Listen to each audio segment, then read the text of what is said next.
திண்டுக்கல் அருகே 20 ஆண்டுகள் கழித்து நடைபெற்ற மீன்பிடி திருவிழாவில் அதிக அளவில் மீன்கள் கிடைத்ததால் மக்கள் மகிழ்ச்சி அடைந்தனர். திண்டுக்கல்லை அடுத்துள்ள தாமரைப்பாடி கிராமத்தில் அமைந்துள்ளது 250 ஏக்கர் பரப்பளவு கொண்ட மந்தை குளம். இந்த ஆண்டு சந்தனவர்தினி ஆற்றில் இருந்து குளத்திற்கு தண்ணீர் அதிக அளவில் வந்தது. தற்பொழுது கோடைக்காலம் என்பதால் குளத்தில் தண்ணீர் வற்றிய நிலையில் மீன்பிடி திருவிழா நடத்துவது என ஊர் மக்கள் முடிவு செய்தனர்.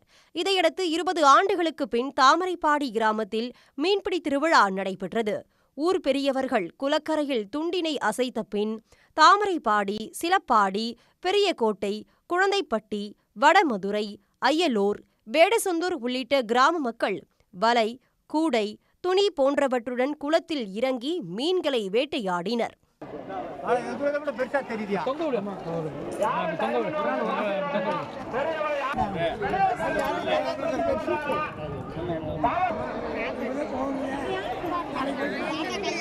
மக்களுக்கு விரால், கெண்டை, கட்லா, கெளுத்தி, குரவை, ஜிலேபி, தேளி உள்ளிட்ட ஏராளமான நன்னீர் வகை மீன்கள் சிக்கின. இதனால் கிராம மக்கள் மகிழ்ச்சி அடைந்தனர். வந்து நல்லபடியாக மீன் பிடிச்சிருக்காங்க. எங்களுக்கு ரொம்ப சந்தோஷமாக இருக்குது. இந்த ஊரில் இவ்வளவு ஆர்ப்பாட்டமும் சந்தோஷமாக இருக்குன்னு நாங்கள் நினைக்கவே எதிர்பார்க்கல. இருந்தாலும் எல்லா பொதுமக்களும் ஒத்துழைப்பு கொடுத்து நல்லிணக்கத்தோடு நல்ல முறையில் இந்த மீன்பிடி திருவிழா நடைபெற்றது. நல்லா மீன் பிடிச்சோம். மக்களுக்கு நிறையா மீன் கிடைச்சு எல்லாமே திருப்தி அடைகிறாங்க.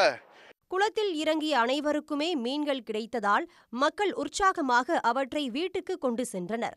சிலருக்கு 10 கிலோ எடை கொண்ட பெரிய கெண்டை, தேளி வகை மீன்களும் சிக்கியதால் மிகவும் மகிழ்ச்சியடைந்தனர். உடனுக்குடன் செய்திகளை தெரிந்து கொள்ள சன் நியூஸ் பெல் ஐகானை கிளிக் பண்ணுங்க.